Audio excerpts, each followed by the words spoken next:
Welcome to On the Bench. I am your host for this episode, Brendan Sinone. I'm joined by Chris Nee, Zach Blostein. Let's talk a little Florida State football and some transfer portaling, guys, shall we? Before, Sure. sure, I know that's why we're all here. Before we do, a shout out to our sponsors. First off, Chattanooga Whiskey, crushing it in the craft distillery game.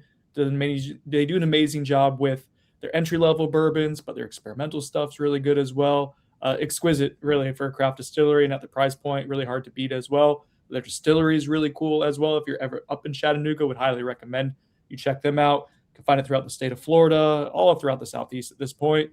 And then Buyer Sonota is sponsored by. The The Turner. Turner Group. All right, the holiday season is done mercifully if if you had family drama like some of us, and not mercifully if you had a great relaxing last couple of weeks in December. But now we're in January. Life returns back to some sort of normalcy, some sort of routine, and if all of a sudden you're like, you know what, I want to be part of my new routine. It's a new house. Colin, Amy Turner can help you get where you want to go. The Turner Group, great people, work really hard in the home buying, home selling business. They do a fantastic job. Colin's a legitimately great person. I think still sad Colin currently is what we're still working with Florida State's recruiting efforts in the transfer portal. But, buying the house from him might help a little bit. Seriously, if you're in Florida, let us know if you want to get in touch with them. I can help you get in contact with Colin and facilitate potential entering the home buying or home selling market. That sounds good to you. Sorry, Colin. All right, guys. Florida State is going to field a roster in the 2026 season, but there's still a little work to do. Chris, how many scholarships, or I should say roster spots, are still away from Florida State to get to the 105? And that is with the caveat, as you get your numbers ready in your head there, that there's still a few days for players to enter the transfer portal with some pretty big lingering questions still out there. So let's get into it. Not including those threatening the portal. We're at 91, including those threatening the portal, which is the Twins and Kevin Wynn. We're at 94, which means 14 available if they were to enter, 11 available if all returned. Okay, so you still have a nice little chunk there of work to do, but I think as we get into kind of what they're looking to add, the key storylines right now is retention. Excuse me, is retention and trying to figure out who your pieces are, who you're retaining, who you can build around. And Mandrell and Daryl Desir have been obviously a big component of these conversations for the last 10 days or so since they threatened to enter the transfer portal. Now, as we record this on Tuesday, January 13th, in the morning, still haven't technically entered the transfer portal. We believe they've put in paperwork to do so, but there's a 48-hour rule that teams can apply. We learned that the hard way almost a decade ago with James Blackman. It's been a while, but yeah, just because you say you're entering the transfer portal, just because you submit your paperwork, doesn't mean that the program has to push it through in a timely fashion. It's got 2 business days to do so. They did it on Friday evening, I think, and so it's taking a little time to go through. But lo and behold, we're here. We're on the precipice of it. They're still at Florida State, and last we've heard, Zachary, there's still negotiations going on between the two sides. Yeah, I mean, it doesn't sound like it's super active as far as like back and forth with negotiations. I think it was more active last week. I think everyone's kind of in a holding pattern now as Florida State feels like what they've offered is fair, and they also feel like the buyout language in the contract of the Twins is also a potential deterrent for schools that are going to try to add them, because with the way buyouts work with these contracts nowadays is that a school would have to pay that money out of their actual cap allotment, instead of you can't pay it with like extra NIL funds. You could pay so let's say you pay the buyout with the cap money, that goes against the cap, but then on top of that, if you want to salary the Desir twins, you can use outside money outside of the university to do that. So FSU, I think, feels like that'll be enough of a deterrent from schools adding the Desir twins. I think we've talked about just the figure. I mean, it would be over $1 million to buy out both of them if the contract ends up being enforceable, and then that's only to have their contract bought out, then you need to go and then salary them. So that, I mean, it would be well into seven figures for total acquisition of those two. So probably close to 3 million by the time that's all said and done. 2.5 to 3, I would imagine. Yeah, I mean, total cost for sure. I mean, that so. I mean, they're negotiating for wanting from Florida State close to seven figures each, which I think you can reason for Mandrell, obviously, with the season that he had as a true freshman. I mean, he's one of the best true freshman defensive linemen in the country. But then Daryl had what I would describe as like an above average true freshman season, especially for the prospect he was coming out of high school. I mean, none of us expected him to be a two deep player throughout the entire year. I think so. Yeah, I mean, it's tough because you're basically you want to keep both of them. You think they both have bright futures, but Mandrell is obviously the prospect that's the player that's further along here. But they're also twins, so that creates a dynamic where you want to, I think they want to be paid similar, if not equal. And yeah, it's been, I think Florida State has done what they've needed to do here, as far as what they've put together in, financials. Like, I think whatever the original ask was, I think Florida State met that. I think since then there's been, little things that like, oh, we want the buyout reduced. Well, it's like, okay, like we're not going to give up all our leverage in this scenario. So it just makes it easier for you guys to leave again. So I understand that, and not wanting to kind of give that up. Plus, you don't want to set the precedent that, any guy who has a lot of leverage on you, as far as like, because a huge dynamic here is that Florida State's defensive line room is just completely barren. Like, so like if the Desirs leave, like FSU's in a huge predicament. Like right now they're in a real predicament at that position, even if the Desirs come back, in my opinion. But if they leave, I mean, they're going to field like a true freshman, like two deep, basically. Like it's just so that's created a lot of leverage, and you don't want to set the precedent that any player that does that to Florida State can then get to the table and just reduce their buyout because they have that leverage. The Twins shared intent to go in on January 5th, so that means it's been 8 days since that benchmark moment of all of this. As noted, they're not officially in, something we continually are checking. To Zach's point, currently FSU would have 13 defensive linemen on their roster for next year, but of that group, 8 are guys that are either JUCO or freshmen, and one is Rylan Kennedy, who's transferring in. So yeah, not a whole lot returning there. Basically, you return Diggs, McCray, Lyons, and Lee at this point if the Twins and Kevin Wynn remain in. So that would leave you very short-handed in the sense of experience, guys that understand the system, so on and so forth. Just one other footnote. I've heard that FSU and the Twins and the representation have gone back and forth roughly 4 times, with FSU agreeing to many of the things that were being asked for in renegotiations. At some point, you got to say no and stand on what the business is and go from there. And it stinks. FSU honestly hasn't been particularly good at standing on business with a lot of people in these situations throughout the last couple of years, but there comes a point where you have to. You can only afford to pay those 2 individuals so much money and still try to fill the roster. Like at some point, they become value-based and you can't exceed that value. And I think that's where we're at in this discussion.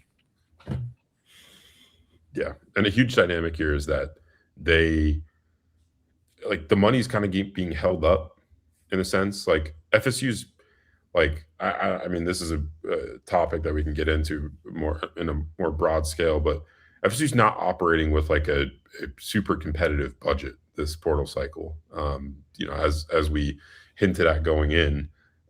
So when the Desir twins are holding up a potential, close to $2 million in salary, if you keep them, then like it's made FSU hesitant to then go ahead and be able to be like, oh yeah, transfer defensive lineman that we want, like here's 500,000. Like They're handcuffed them basically with what they're able to try to attain. But that's also on FSU.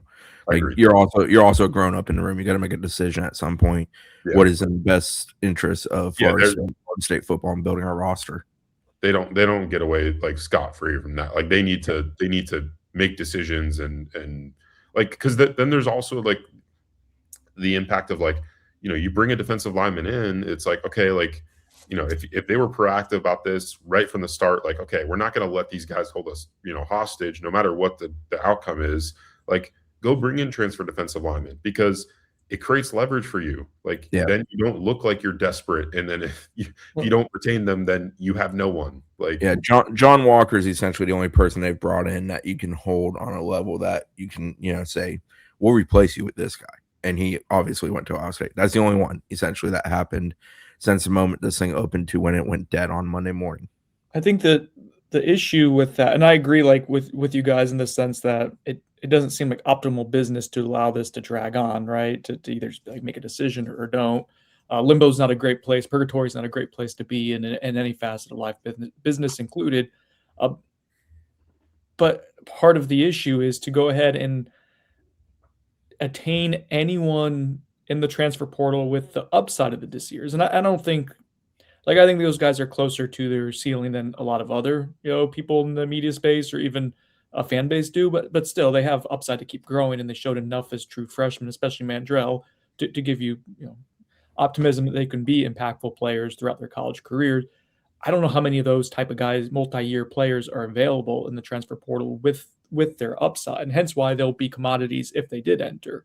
I don't know if they'll be commodities to be a $3 million combined package deal, which is what it would probably take. But you're not getting a John Walker. You didn't get him, but you're not getting him for less than $1 million if you're Florida State. And so the fact that you can get these guys for sub $1 million each, I know how absurd this sounds to some people with the amount of money it is now for average defensive lineman starters, but that's where you're at. That's kind of the leverage that you've allowed yourself from recruiting poorly at the position for a decade, more or less, and including this entire regime. This is what you've allowed yourself is to where solid players can not just leverage you but re-leverage you over and over again, and you're kind of at their whim to an extent. So I don't love the position that Florida State's put itself in. I also don't know what your other options are. Like I don't think you have any great clear path. I think they're all bad options to an extent as I kind of flesh through it in my mind. Like how much do we think Rylan Kennedy was? Like, do we think he was under 600,000 or 5? Like, I bet you he was more than that. And that's a guy who's played what? Why are you smiling? Oh, you bet. I would guess that he's probably more than that. And if that's true, like then you're just guys aren't defensive linemen aren't cheap. Multi-year ones with upside are particularly expensive. Like you kind of have to go through this process, unfortunately. And that's on you ultimately for allowing it to get to this point. I have one thing I want to circle back around to, Zach, when you mentioned it. I think it's a stopping point for us to discuss and not just bring up in passing. And that's when you say FSU's NIL budget isn't. I use the word competitive. I think we need to flesh out the nuance on that relative to what, to whom, because I would contend that it's competitive compared to a lot of your counterparts in the ACC. I would say it's not competitive anywhere close to what the upper dozen or so programs in the country are spending. Yeah. I mean, I heard USF, for instance, offered basically got close to 2 7-figure deals done for their 2 quarterbacks they landed in Luke Kromenhoek. USF is spending. I've heard that they came out and blew out some Power 4 teams out of the water for some trench players as well. So I don't know. I don't even know how to contextualize it because we don't have what other teams are operating with as far as the common ACC foe, like a Virginia or a Virginia Tech or those type of teams. Obviously, we know that FSU's not anywhere close to Miami. They're not anywhere close to most SEC schools. But it's gotten worse. I mean, they are less competitive now than they've ever been when it comes to a total NIL budget. The conversation. Real quick, would you say they've gone for, just for context, probably like in 2023, probably 95th percentile with they were like a top 10 budget in 2023. Yeah, the Owens family was basically bankrolling their NIL at that point. They were probably in the 85th percentile in 2024. That sounds right. Probably down to 80th percentile this past season, and it just seems you keep going down because you have not prepared to pivot, I think, for what this. And I think there's people in the football facility at this point who are frustrated with the lack of funding that they have to build a roster. Well, that's the whole thing. That's why the Desirs can hold you hostage, is because you don't have extra money. It's not like, oh, well, we can go spend $1 million on a defensive lineman regardless of what happens with this situation. It's like, no, like if we spend the money here, we can't spend the money there. And that's been a constant thing I've heard in the football offices, is that like how one position's allocation then affects the other ones. And it's like they're really working on a budget. And something that keeps coming up to me is the fact that they spent a ton of money on the 30+ man true freshman class, and how that's a lot of money is being held up there. We could have seen that coming. Well, I wish we. Okay, sorry, we're not allowed to say we saw things happening in real time. But it's just like that is definitely hurting them. And it's one of those things where it's like you kind of have to let things play out a little bit more to figure out kind of where FSU stands in the entire landscape, because it's hard to tell, like, do they have more money than Virginia right now? Like, I don't know. Like, I kind of think they don't. But and also a factor here is that, like, obviously they have the salary cap funds from the university that they're allocating towards football. That's not changing. What's changing is the over-the-top money, which the AD has consistently said, until maybe I guess recently is changing his tune, but consistently said that did not believe that was going to be something that schools were allowed to do because a cap would be enforced. That's clearly not the case. Texas is reportedly getting close to like a $40 million roster. I don't. Real quick, as you gather your thoughts, like when we analyzed Mike Norvell's body language at the press conference that Chris didn't think was kind of forced last week, as I was re-listening to the podcast. Anywho, when we were analyzing Mike Norvell's body language, I wasn't sure if when Michael Alford was talking about the salary cap and the way that budgets were being projected in college football moving forward, I thought maybe Mike was like just frustrated at the entire situation of where college football is. And I think he is. I think maybe in hindsight, I would guess that he's probably also frustrated by just FSU's specific pivot or lack of pivot towards it. Yeah. What I was going to bring up before I lost my train of thought is that obviously another factor here is the fact that it's going to be hard to rally people to allocate funds to this football program, considering where it's at and the trajectory after deciding to keep the head coach in place. I don't think that's like a rallying call for donors to come around and support this program. But which was always the case when you made a decision to go down this path. But on the flip side, it's like I heard from everyone that was in support of this decision. It's like, well, you can't make this decision then not support him financially. It's like, okay, so where's the financial support coming from? It's clearly people are tired of being financially leveraged to pay for a roster, after paying for facilities, after paying for an enormous coaching contract. A lot of people said, "Oh, they're done." And that's playing on real time. The other issue with all of this is FSU shopping for positions that are very expensive. 5 offensive linemen that have to start. We know a left tackle is going to cost north of $1 million. Very confident Xavier Chaplin made north of $1 million, for example. You're replacing defense. Made over $1 million last year. That's the market for that. I mean, Jordan Seaton report that he's starting asking prices $2.5 million from Colorado, just to, give an example.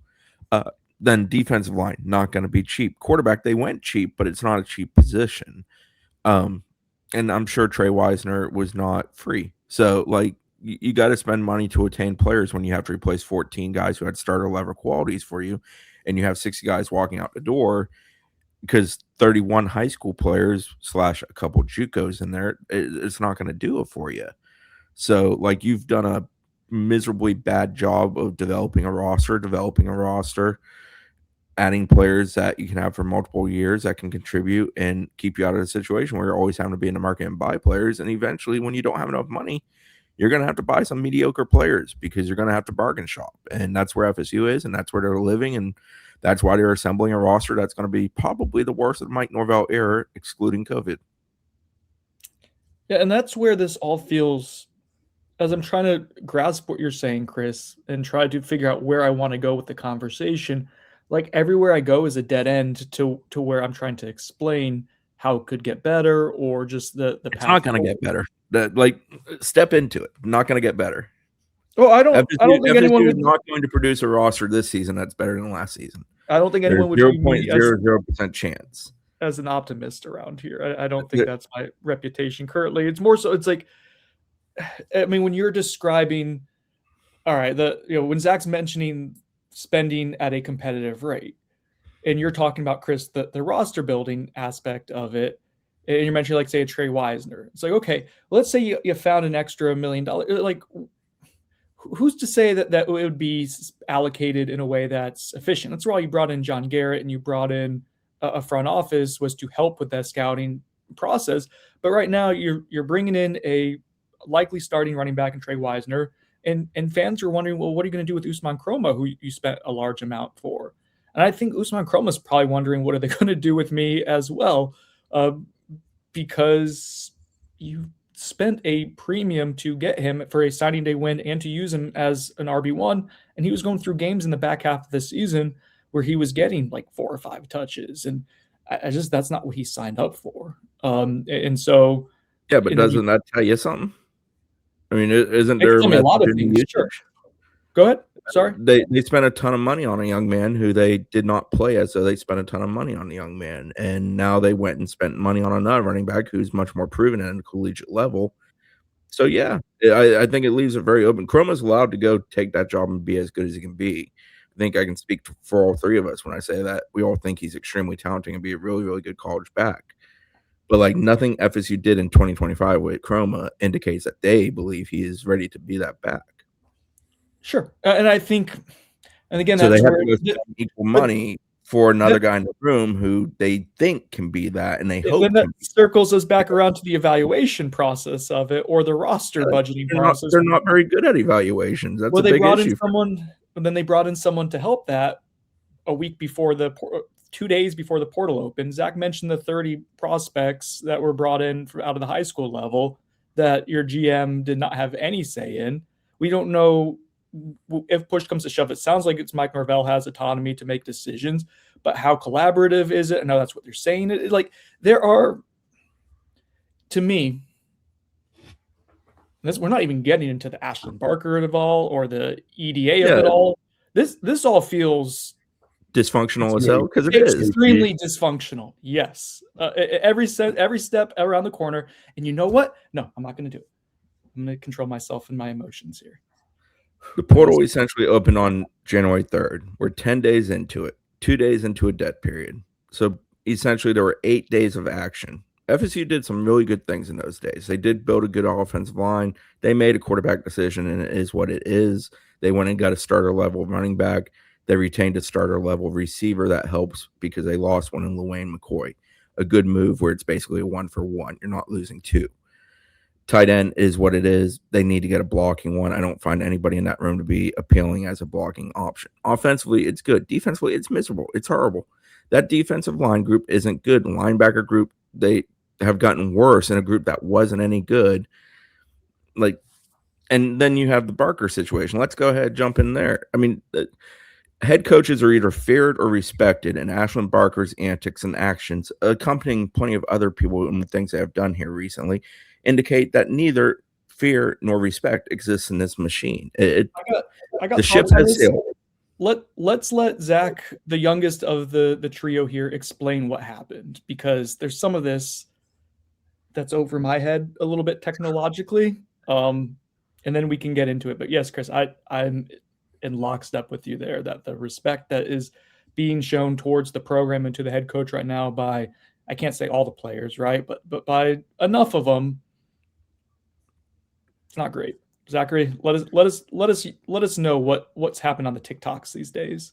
Yeah, well, on Monday afternoon / evening, there was a TikTok live that went up for Ashland Barker, FSU safety, who, if you remember, previously announced he was entering the portal before he decided to return.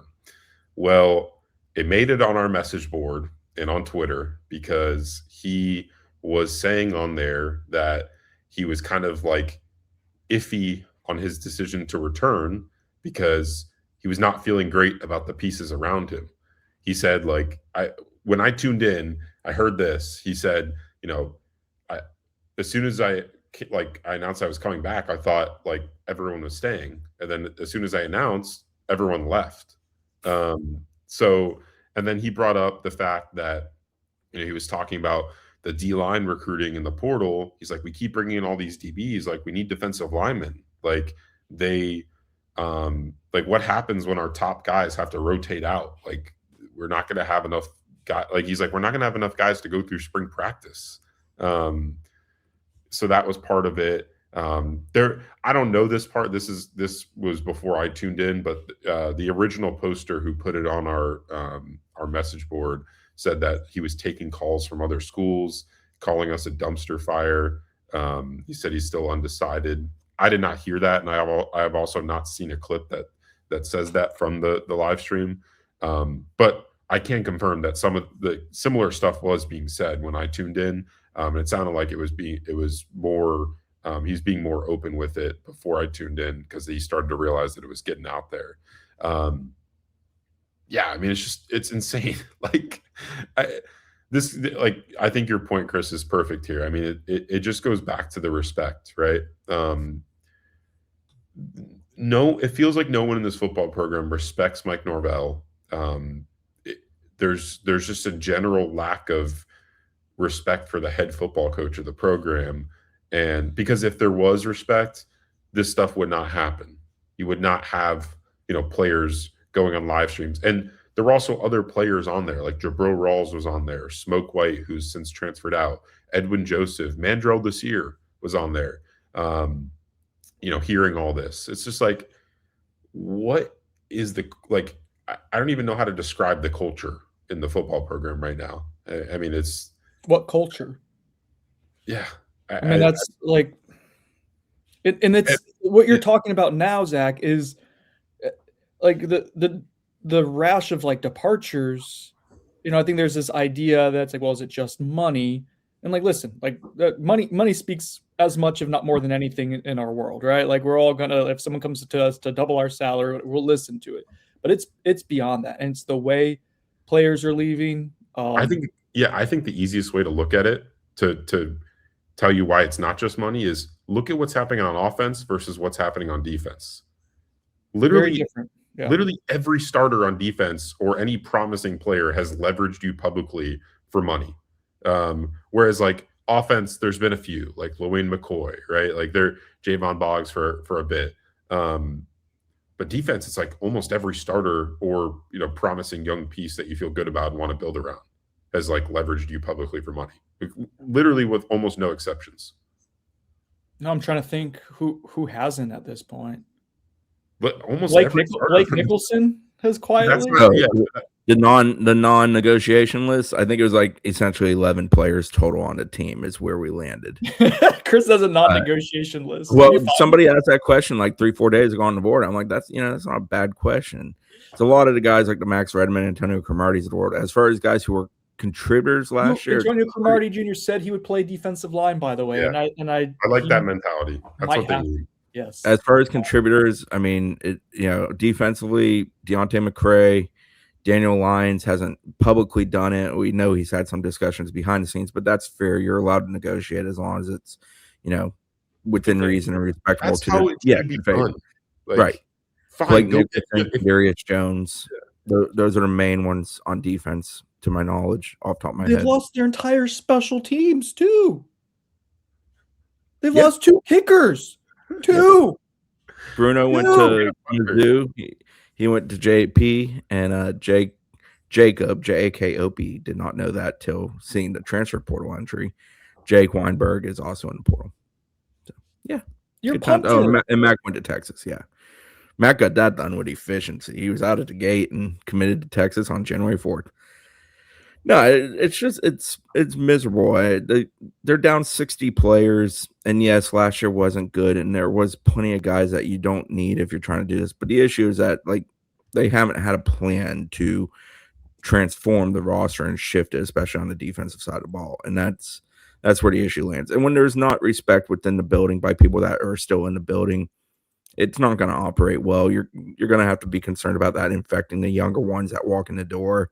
Mm-hmm. The minute something goes bad in season, response is one of those words that loves to be thrown around here. It's not going to be good if that's the kind of leadership that's at the top of your locker room.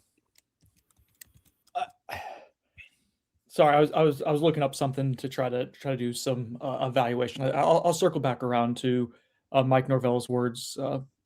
I'll do it for a story later, or some of his words on young players and who they're building around. And I wonder what the retention rate of that was, of what his plan or vision was entering the offseason versus how it's currently going, with some big caveats still kind of out there with the Desirs and Kevin Wynn. But a thing that I've thought about a lot lately, and this is to the picture of culture, when Mike Norvell was moved to the CEO role, part of it, if not one of the biggest reasons, and he's talked about this, was to quote unquote meet players where they're at, right? And to help them navigate the noise, the clutter that is being a college football player now, right? And just attention, pressure, financial pulls, trying to support different people, everything that comes with it. It's like, yeah, it can be very lucrative, but to be 20 years old and dealing with the amount of money that's being dealt with and the amount of eyeballs on, it's not necessarily easy either. And that's what, he wanted to spend a lot of his time on. And yeah, I think the evidence of last season and how things faded for them in the back half of the year after the start that they had, and multiple losing streaks, and then the Florida game, it became very clear that the meeting them where they're at was not happening efficiently. And now that we are 13 days into January, 2 weeks almost into the transfer portal being open, and seeing who's left, who stayed, the mess of the players who are currently in limbo, it just becomes increasingly hard for me to rationalize. So your role as a CEO coach is to lead and by respect and get everyone on the same page. That doesn't seem to be happening. You've had play calling duties stripped of you. There's a general manager who's been brought in to help in the evaluation process. It starts where we talk about this hopelessness of, man, what is Mike Norvell tasked with in a way that he's operating efficiently right now? And I don't want to make that personal. I don't understand. I don't understand how to rationalize it in any other way based on what we're currently seeing and what we've seen already. Period. Cool. You guys don't have to chime in. That's fine. Yeah, I thought you made a good point. Thank you. I don't know how to stick the landing on that. It's difficult. This is not an optimal place where Florida State's at. Caveat to that is still being built. I'm with Chris where I think where they're headed is for this to be, from a talent perspective, the worst roster that they've fielded outside of the transition COVID year.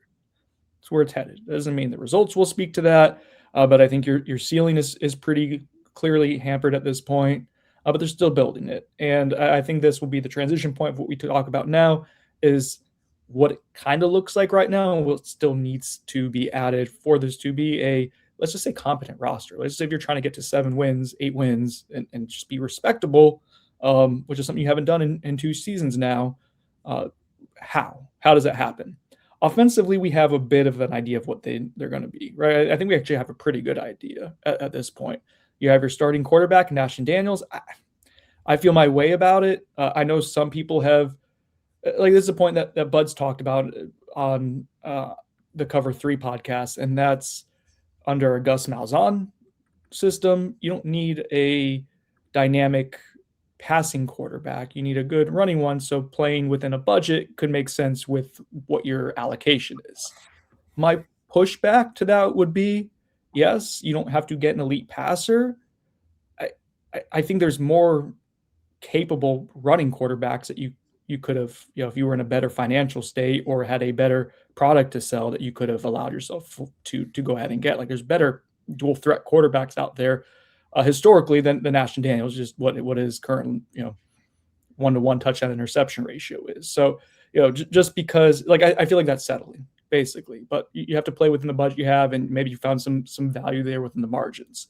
Run game, you add Trey Wisner. That's your guy who you're getting from Texas, who I think is basically what like Roydell should have been for you in terms of a steady guy, steady SEC guy with multiple years of experience. But he's got more of a Trayshawn Ward type of playing style to me. That's your RB1. Your offensive line is intact. I kind of like the offensive line they put together. I don't think it's as good left to right as what I thought about what last year's would be, but I think it's solid still. I don't know if there's any players you guys want to talk about there. And then you bring back Javon Boggs as your wide receiver to kind of round out that trio of wide receivers. And then you had Desario, what's the last name? Riles from ECU. I kind of like. He's a Randy Pittman replacement in terms of the receiving game. He's not a Randy Pittman replacement in terms of the physicality and duality of a blocker. So there's a semblance of what I think a confident offense out there, guys. Is he lagging for you too, Chris? Does anyone feel that way? I just don't want to get blamed for once on this. I'll take the torch while Brendan What am I in hyperspeed. You're lagging. Stop talking. Oh no! On the offensive line, I like Braden Joyner. I think it addresses the center thing. I know they like Sandman and he'll have a shot, but I like that Herb Hand is a guy that believes in tackles and believes in centers, and he's done a good job of that. They brought in 3 guys who are capable of playing tackle, Nwaiwu, Nate Pabst, and Chaplin. And then center Joyner is a guy that can play there. Bowling can play there. Obviously, Sandman. So you address it, you'll figure out the guards. You got enough bodies that can do that. Some guys have done that in a career, like Pabst has. I believe Joyner has, and Bowling has. So you have enough guys there along with Andre Otto. I like it. Herb Hand does his job. I appreciate it. I wish more people in the building worked that effectively. I mentioned earlier, tight end. I don't think they have a good blocker in that room. Disappointing to me. I think it's an important thing for this offense. Quarterback, like we can talk about high level runner. They throw the ball almost 30 times a game last year with a guy who wasn't a good passer. I don't expect that number to change a great deal. I still don't think Ashton Daniels is going to satisfy the need there. I do like the Wisner pick up, even though that you're spending a lot in the running back room with him and a Chroma in there. But I think you need to bring somebody in there to push Chroma if he is willing to stay and see through it. Defensively, I'm super underwhelmed. The secondary, they've added some pieces. I still think they need another one back there. Linebacker has a great deal of work to do, and the D-line's an utter mess. Yeah. I don't know how else to describe the defensive portal efforts other than a disaster at this point. I mean, I think there's an element of like treat each thing its own thing. So like, you've in the secondary, you've brought in CJ Richard, who I do like. You brought in Nehemiah Chandler, who was clearly an individual you earmarked out of gate because you got him early on. So that is executing a plan in that regard with Chandler. Carson Hobbs added depth. We'll see. They need a guy with some versatility. I think he can play corner. I think he can play safety. He fits in there. I don't love what I've seen of him on film so far. But like linebacker, right now at linebacker, you're basically relying on Omar Graham and Blake Nicholson as your 2 main guys. You really need to bring in a guy to put on top of that room. Now, Chris Jones is supposed to come in from Southern Miss, who was committed to Ole Miss. We'll see if that plays out. That's supposed to happen Thursday. But in the portal, things happen fast, and we'll see if that actually does, in fact, occur. But that is something they expect, and he confirmed as of yesterday. And then defensive line, it's To me, it's like after quarterback, O-line, it's maybe the most important position, especially somebody that can put the quarterback on their ass. And like they don't have that. So it's no good. It's bad. We'll see what happens with the Twins. I can change the tune a little bit, but even if they do return, even if Kevin Wynn does return, it's still a position where they needed 2 to 3 people. And in my opinion, they've just come very short there. And it kind of blows my mind because, well, more kids are still entering the portal, and that will continue through this week to what Friday, I believe, is the last day technically. And obviously, guys will appear early next week with a 48-hour wait. I don't think that market's going to suddenly become much richer with individuals that you can go attain at Florida State. It's someone understanding your market and understanding who you can get and going to do it. It's why Herb Hand's effective at this, and it's why defensively it hasn't been effective. Yeah, I mean, there's just a lack of urgency on that side of the ball, especially at D-line and at linebacker. Dude, they didn't host a single linebacker transfer the entire first week of the portal. The kid that they did host that we thought was a linebacker, I was told was looked at as a rover, the kid from USC. Mateo. Yeah, who got in like a Twitter feud with the fan because of his weight. So that's cool. But that happens a lot these days. Yeah. Just ask Grok how to handle it in a responsible manner, and the AI. I always thought it was Grok. Why would it be Grok? It doesn't have an E at the end of it. It's a silent. Brendan's interacted with it a lot lately, so I'll leave that to him. That's his department. But I'm the ChatGPT guy. I hate AI. Congrats, guys. Yeah, so what I was talking about, the lack of urgency. They did not host a single linebacker transfer on campus for an entire week, knowing that was a position of need the entire time. So that's off to a swimming start. And then you got defensive line, who you host 2 on campus the entire first week, knowing that's a huge position of need. You get leveraged by your entire young D-line group for that entire week, and there's no resolution there still. It's just we had low expectations, obviously, because of where they are as a program, but they exceed them at every chance they get. Is succeed correct? I've struggled how to phrase it. I don't know how to. You know what I mean? They exceed our low expectations. They succeed. I don't know. Succeeded. It's not great, guys. Are we allowed to say that now? I feel like I was getting penalized for a while for saying that I didn't have a whole lot of optimism. And can we say that now openly without people saying that we have some axe to grind or something, and just be like, this is just how we thought it would play out? Even worse, maybe. Every time I hear you say that, it's mainly because that you got left out of practice this past year. That's true. If I was in practice this past year, I'd be all sunshine and lollipops. I was totally optimistic during the entirety of the 2024 season too, after that first game. When I was in practice. The dead period ends Wednesday, and Chris doesn't think that's a good look for me to be talking like that. Thank you, Chris. As I said, the portal closes, I believe it's Friday, might be Saturday. It's this week. It's the end of this week. Final entries will probably be by Tuesday, maybe Wednesday. You know, it always gets fun. NCAA rules are very flexible sometimes. So essentially, you're going to know what is available in the next basically 8 days, I guess it is. Like, FSU's got to build a roster that can compete to some level, because currently they don't have one that can compete at a very high level. Yeah, I think the last day that they've been told they can get guys in to enroll for this semester is, I think, the 21st. Okay. So, yeah, I forget when Trey Benson enrolled, but he was a 20th something when he got here, and that was one of the later ones I can ever recall in 25 years or so. Yeah. You can occasionally find, like, football will operate on its own timeline, but there's, it's within reason. Drop ad used to be sort of day. It's gotten a little more flexible beyond that, but there's an element of, like, they can't miss that much time. FSU is a school that starts early in comparison to some. Like, I think Miami, for example, doesn't go back to the day after the championship, I want to say. I think I heard that the other day. So, yeah, good times. I asked Brett if he wanted to join. I asked producer Brett if he wanted to join. He said he's got nothing to add other than being depressing, which is kind of why I was going to bring him in. But if he's not comfortable with it, we don't have to. Real quick, guys, got a question on bathroom etiquette, public bathroom etiquette. And if I've asked this before in the pod, let me know. When the doors close, and it's a single bathroom, right? Do you knock? Do you jiggle the handle, or do you just go right in and see what happens? You knock. I mean, I think I would generally knock, but I understand people that jiggle the handle because they're thinking, oh, it's just doors closed. They're not thinking it's occupied.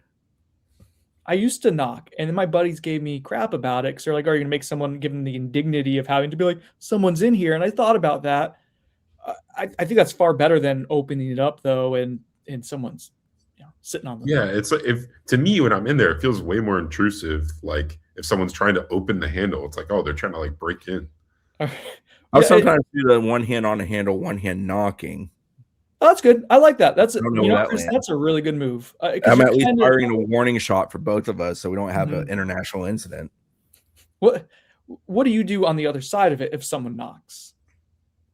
Yell at them. Do you answer, or do you let the hi? I'm in here. You could let the lock speak for you. Give me one moment. Let the lock stand up. Someone's in here. Please don't. Yeah, if they try the lock, then you don't say anything. I feel like has the lock ever not worked for you? I don't. Well, if that's the case, then I abandon ship and get out of there. If you're on the stall. Well, I would check the lock before I'm on. Run right past them. I try to do things in the correct sometimes order. the lock doesn't work. Like it doesn't do what it's intended to. You, especially the push ones, don't always have a lock. That always scares me, right? Like you don't know if it's like really locked.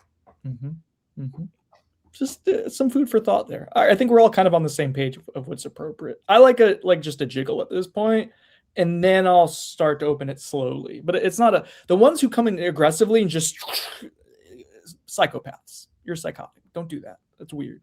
Scolding you for that. Have some manners. Live in a society. Anything else, guys, before we get out of here? EAD.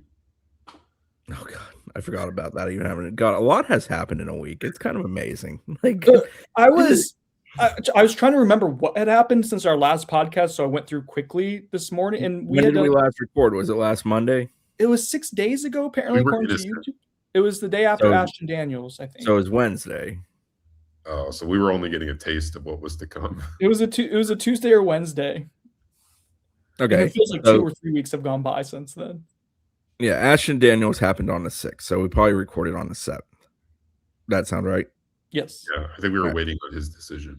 So after he happened, and that was a busy day, the 6th was the day that they racked up the most transfer commitments that they've gotten. They've added Paul Bowling, Daniel Hughes, our tattooed punter from Australia, who's closer to my age than most of my teammates. Xavier Chaplin, who's a left tackle for them, was not cheap, but a good player. Carson Hobbs, who we mentioned in discussing the secondary. Chimdia Nwewu, who's a Stephen F. Austin. Chris giving us a list. That's fine. Just let him do this. He's been on the bench a lot. Give him this moment. And then also CJ Richard, who we talked about and we liked. So those were the additions. I like CJ Richard a lot, by the way. I mean, within reason. Like that's a power 4 starter with some NFL upside. I like him a lot. Yeah. He's also in that time, LaWayne McCoy announced he intended to enter the portal since Has went to Louisville. Omar Graham pulled out of the portal. Shamar Arno got put in the portal and landed at Auburn. Josh Raymond got put in the portal and he's still on the market. Jake Weinberg, aka Jacob, is in the portal. Kevin Wynn intends to transfer, hasn't actually happened. Javon Boggs comes out. What's Kevin Wynn doing, by the way? Like, what's his? He didn't really like. I understand the Deceers. Kevin redshirted and was hurt for most of the year. And like, what leverage does he have? I don't. Yeah, do we find out? Do we think that's a certainty of a leverage game, or is it a game of I don't want to be here? Like, I don't know the answer to that. So. I think most of that these days, Chris, is there's some like it's out of 100%. It's a little bit of both, and I just don't know what the exact ratio here is. I mean, we saw that in real time with Ashton Barker. It's very clear that it's like, well, just think about it. It's like you're working at a company, and like all of your friends at the company go leave and go elsewhere, and you're there by yourself, and it's like, What's that like? It's lonesome. Oh. All right, bro, I think that might be the title. It's lonesome. Yeah. So but I can understand your perspective, but it's also on the coach to like instill a culture where guys want to play there. Lettle left. Did we talk about that? He came back allegedly and then left again. Did he even let them know he was leaving? That man entered the NFL, returned to FSU, and committed to Ohio State all in like 10 days. That's before work. the U is back, but Will Billy beat that finish line possibly? Yeah. So I think that was like Earl Little basically, I think, prevented them from being competitive for like a guy like Omar Thornton, who's now at Miami. Not saying that FSU would have beat out Miami for Omar Thornton. I think FSU prevented FSU from being competitive for Omar Thornton. And that's a huge truth of this whole thing. Like FSU's done a poor job. FSU's relied on the hope and belief that guy might return while trying to figure out the financials of it all. No, go recruit good players. If you land somebody, then just look at the other person and be like, Sorry, you created the situation, toodles. Buyer Sonone, But they don't do that. The Turner. Sorry, Colin, I hesitated there. Hesitation kills. Earl Little, still him? Red Rum. I mean, Alabama version. I'm gonna stay Other in the version, Stanley no. Hotel, by the way. Coming up in the summertime. I'm gonna be there for a day. That's the Overlook Hotel in The Shining, which is the whole Red Room. Oh, okay, gotcha. Do you not know where Red Rum's from? No, I knew the origination, but I didn't know the name of the Red hotel. Rum! I still haven't watched the movie. I cut my finger today on a bread slicer. It was not great. I feel like you cut your finger a lot. A lot now. Yeah, I'm getting old. I cut it on a blanket the other day. How?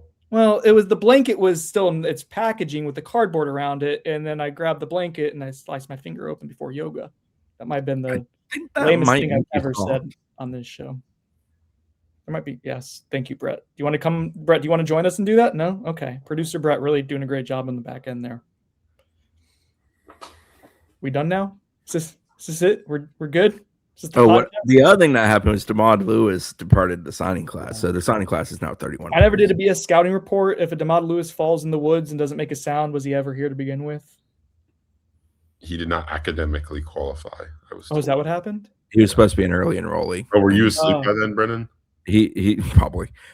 He was one we've seen a lot of that coming and going in the last week. And DeMond's an individual who I would struggle to pick out immediately versus some of the other guys because I interacted with a lot of the other guys more than I interacted with him. He only visited like one time. Yeah, but I never definitively saw him in that week, and it had me wondering because I know he was supposed to be an EE. Oh, I was texting you. I was an EE. Early. EE. I think you said EAD. Tell them about my Friday night sleeping shenanigans. Oh, yeah. So Brendan decides to drop a bomb in the group chat saying that Kevin Wynn is potentially leaving. I just think I get his shell together, you know? Like, we don't know what's going to happen. Just get ready. That's my bat signal, generally. Yeah. So then, I start working on that. Brendan falls asleep. I said I was going to bed, to be fair, at 8:30. I was tired. But then within minutes, it gets reported by Pete Nakos that Kevin Wynn's going in the portal. Trying to ruin my beauty rest. And then what was the other thing that broke that night? That was Boggs coming back, wasn't it? Yeah. So like Brennan missed huge. Me being awake for the Boggs thing, I couldn't have helped you there. That caught me by. I woke up to like fever dream. Like Boggs is back? But where's Lewayne? Yeah, Lewayne committed to Louisville. Did they get the Iowa State wide receiver? No, he went to Purdue.